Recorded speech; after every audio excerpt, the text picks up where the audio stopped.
Price Lord. இந்த காலை வேளையில் தெய்வீக தொடுதலுக்கு உங்கள் அனைவரையும் நாங்கள் வாழ்த்தி வரவேற்கிறோம். இந்த நாளிலே தானியேல் 1ஆம் அதிகாரம் வசனம் 2, அதில் ஒரு சம்பவம். வசனம் பெருசாக இருக்கிறதுனால நான் சுருக்கமாக சொல்லிடுறேன். அதில் யூதாவின் ராஜாவாகிய யோயாக்கீம் அப்படின்ற அந்த ராஜா யூதாவை அரசாண்டு கொண்டிருக்கிற சூழ்நிலையிலே அவர்கள் பாபிலோனியர்களாலே பிடிக்கப்பட்டு, அதாவது ஆண்டவரே அவங்க கையில் ஒப்பு கொடுக்குறாரு. ஏன் ஒப்பு கொடுக்குறாரு அப்படின்றதுக்கான காரணங்களை நம்ம ராஜாக்களின் புத்தகத்திலே படித்து பார்க்கும்போது நமக்கு மிக தெளிவாக தெரியும். ஏன் ஆண்டவர் அவர்களை ஒப்பு கொடுக்கிறாரு? அப்படி ஒப்பு கொடுக்கும்போது இந்த ராஜா, அதாவது தேவாலயத்திலே பயன்படுத்தப்பட்ட அந்த பாத்திரங்கள் எல்லாத்தையும் கூட அந்த எதிரி நாட்டினுடைய ராஜாவினுடைய கையில் ஹேண்ட் ஒர்க் பண்ணிடுறாரு. அப்போ அந்த ராஜா என்ன பண்ணுறாருன்னா, தங்களுடைய விக்கிரக கோயிலுக்குள்ளே அதை கொண்டு போய் அந்த பாத்திரங்கள் எல்லாம் என்ன பண்ணுறான், பயன்படுத்துகிறான், தீட்டுப்படுத்துகிறாங்க. பாருங்க, நல்லா கவனித்து பாருங்க. கர்த்தருடைய பரிசுத்த பாத்திரங்கள் விக்கிரக ஆராதனையில் பயன்படுத்தப்பட்டதற்கு காரணம் என்ன? இஸ்ரவேல் ஜனங்கள் 70 வருடங்கள் பாபிலோனிலே சிறைப்படுத்தப்பட்டு அடிமையாக ஒப்பு கொடுக்கப்பட்டதற்கு காரணம் என்ன? அவர்கள் அடிமைகளாக ஒப்பு கொடுக்கப்பட்டதற்கு காரணம் என்ன? அவர்கள் சூறையாடப்பட்டதற்கு காரணம் என்ன? இஸ்ரவேல் ஜனங்கள் அழுகையோடும் வெட்கத்தோடும் கண்ணீரோடும் துன்பத்தோடும் துயரத்தோடும் இருப்பதற்கான காரணம் என்ன? அவர்கள் தங்களுடைய நாட்டிலே ராஜாக்களைப் போல வாழ வேண்டியவர்கள், கௌரவமாக வாழ வேண்டியவர்கள், கம்பீரமாக வாழ வேண்டியவர்கள் இன்னைக்கு குலைக்கப்பட்டு, சிதைக்கப்பட்டு, சீர்படுத்தப்பட்டு, சிறுமைப்படுத்தப்பட்டு அவர்கள் பாபிலோனிலே வாழ்ந்து கொண்டிருப்பதற்கான காரணம் என்ன? இதற்கு தேவன் தான் காரணம் நினைக்கிறீங்களா? இல்லவே இல்லை. அவர்கள் தான் காரணம். அவர்களுடைய வாழ்க்கை முறை தான் காரணம். அவர்கள் தேவனுக்கு பிரியமில்லாத காரியத்தை செய்தது தான் காரணம். அப்படி என்றால் அவர்களுடைய தாறுமாறான வாழ்க்கை தாங்க இவ்வளவு ஆபத்தை அவங்களுக்குள்ள கொண்டு வந்தது. அதாவது இஸ்ரவேல் ஜனங்களை சீர்படுத்தி, சிறப்படுத்தி, அழகுபடுத்தி, ஆசீர்வதித்து, அவர்களை மேன்மைப்படுத்தி, அவர்களை மகிமைப்படுத்தி வைத்திருந்தார். ஆனால் இவர்கள் தேவனுடைய வார்த்தையை கேட்காமல், தேவனுடைய வார்த்தையின்படி வாழாமல், தேவனுடைய கட்டளையின்படி செய்யாமல், விக்கிரக ஆராதனையிலே மூழ்கி பாவத்திற்காக தங்களை விற்று போட்டு தேவனை மறந்து வாழ்ந்த ஒரு காரணத்தின் நிமித்தமாக இவர்கள் வாழ்க்கை தாறுமாறாக போனது. இவர்கள் வாழ்க்கை தாறுமாறாய் போனதுதான் அவ்வளவு பெரிய ஆபத்தை கொண்டு வந்தது. அன்பு தேவ பிள்ளைகளே, இந்த கால வேளையில் நம்முடைய வாழ்க்கை தாறுமாறானதாக இருக்கிறதா? நம்முடைய பேச்சு தாறுமாறானதாக இருக்கிறதா? நம்முடைய சிந்தனைகள் தாறுமாறானதாக இருக்கிறதா? நம்முடைய வாழ்க்கை தாறுமாறாக இருக்கிறதா? எந்த ஒரு கட்டுப்பாடு இல்லாமல் வாழ்ந்துட்டு இருக்கிறீங்களா? எந்த ஒரு ஒழுங்குக்கும் உட்படாமல் வாழ்ந்துட்டு இருக்கிறீங்களா? ஆண்டவர் சொல்றாரு, அது பெரிய ஆபத்தில் உங்களை கொண்டு போய் விடும். ஏன்னா தாறுமாறான வாழ்க்கை மிகப்பெரிய ஆபத்தில் கொண்டு போய் விடுங்க.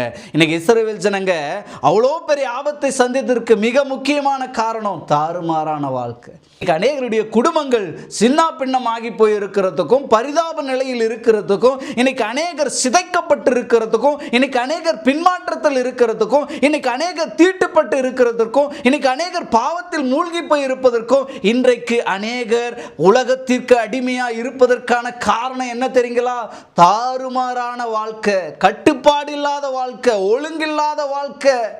இந்த கால வேளையிலே ஆண்டவர் நம்மை பார்த்து தான் பேசி கொண்டிருக்கிறார். ஆண்டவர் அதனால தான் எரேமியா 2:23 விதமாய் சொன்னார், நான் தீட்டுப்படவில்லை, நான் பாகாலை பின்பற்றவில்லை என்று நீ எப்படி சொல்லுகிறாய்? நீ எப்படி சொல்ல முடியும்? ஏன்னா நீ ஆல்ரெடி பாகாலுக்கு பின்னால் போய், விக்கிரகத்துக்கு பின்னால் போய், உலகத்தின் பின்னால் போய் நீ மூழ்கி போயிருக்கிற. அதனால் நீ எப்படி சொல்ல முடியும் நான் இதெல்லாம் பின்பற்றல, இதெல்லாம் செய்யலை, என் வாழ்க்கை தாறுமாறா இல்லைன்னு எப்படி உன்னால் சொல்ல முடியும்? நீ பள்ளத்தாக்கில் நீ நடக்கிற மார்க்கத்தை பாரு, பள்ளத்தாக்கில் எப்படி நடந்து வந்தன்றதை பாரு. அந்த பள்ளத்தாக்கில் கூட தாறுமாறா தான் என்ன பண்ணிட்டு இருந்த, நீ செய்ததை உணர்ந்து கொள் அப்படின்னு சொல்லிட்டு ஆண்டவர் சொல்றாரு, தாறுமாறா ஓடுகிற வேகமான பெண் ஒட்டக நீ அப்படின்னு சொல்றாரு. இஸ்ரவேல் ஜனங்களை பார்த்து சொல்றாரு, தாறுமாறா ஓடிட்டு இருக்கிற. தாறுமாறா ஓடுறது ரொம்ப ஆபத்துங்க. நீதிமொழிகளில் சாலமோன் ஞானி இதை பற்றி சொல்லும்போது 4வது அதிகாரம் 24 விதமாய் சொல்லுகிறது, வாயின் தாறுமாறுகளை உன்னை விட்டு அகற்று, உதடுகளின் மாறுபாட்டை உனக்கு தூரப்படுத்து. பாருங்க, வாயில வண்டபடி கண்டபடி தாறுமாறாக பேசுறது, தாறுமாறாக நம்ம காரியங்களை பேசி செயல்படுத்துறத நம்மளை விட்டு என்ன பண்ணுமா, அகற்றணுமா.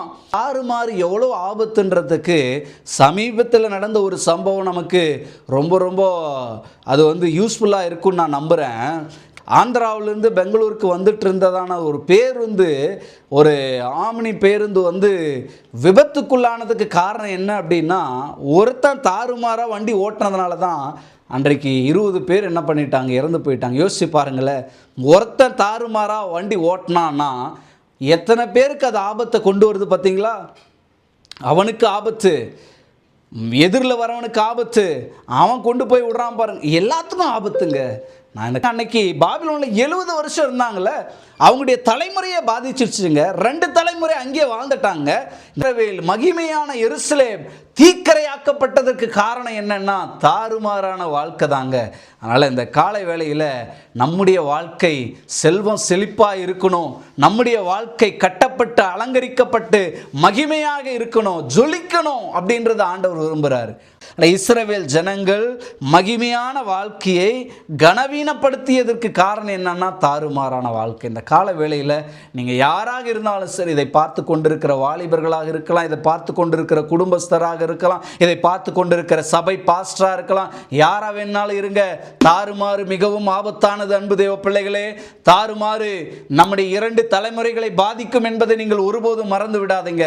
அதனால் ஆண்டவர் சொல்லுகிற ஒவ்வொரு காரியத்துக்கும் கட்டுப்பட்டு அவருடைய வார்த்தையில் வாழ நம்மை அர்ப்பணிப்போம், அவருக்கு பிரியமாக வாழ நம்மை அர்ப்பணிப்போம். அன்பின் பரலோக பிதாவே, இந்த காலை வேளைக்காக ஸ்தோத்திரம். ஆண்டவரே, தாறுமாறு ஆன ஒரு வாழ்க்கை எங்களுக்கு வேண்டாம், அது பிசாசு கொண்டு வருகிறது ஆண்டவரே. தேவன் நீர் எல்லாத்தையும் ஒரு ஆர்டராக தான் நீங்கள் எல்லாத்தையும் செஞ்சீங்க ஆண்டவரே. அன்றைக்கு 5000 பேருக்கு உணவு கொடுக்கும்போது கூட உங்களை பந்தியாக வரிசையாக அமர வைத்து அவர்களை ஆசீர்வதித்து அழகு பார்த்து பசியாற்றினீர் ஆண்டவரை. அப்படிதான் நீங்கள் எல்லாத்துக்கும் ஒரு ஆர்டர் வச்சிருக்கிறீங்க. நாங்களும் ஆண்டவரை அந்த ஆர்டருக்குள்ளே கடந்து வர எங்களுக்கு உதவி செய்யுங்க. எங்களுடைய தாறுமாறான வாழ்க்கை எல்லாம் ஆண்டவரை மாறட்டும், எங்களை விட்டு அகற்றப்படட்டும். அந்த சிந்தனையிலிருந்து நாங்கள் வெளியே வந்து ஒரு தெளிவான ஆண்டவரை வாழ்க்கைக்குள்ளாக கடந்து வர ஆவியானவர் எங்களுக்கு உதவி செய்துள்ளபடி ஜெபிக்கிறோம். ஆசீர்வதித்து வழி நடத்தி காத்துக்கொள்ளும், பொறுப்பெடுத்துக்கொள்ளும். இயேசு கிறிஸ்துவின் நல்ல நாமத்தில் வேண்டிக் கொள்கிறோம் பிதாவே, ஆமென்.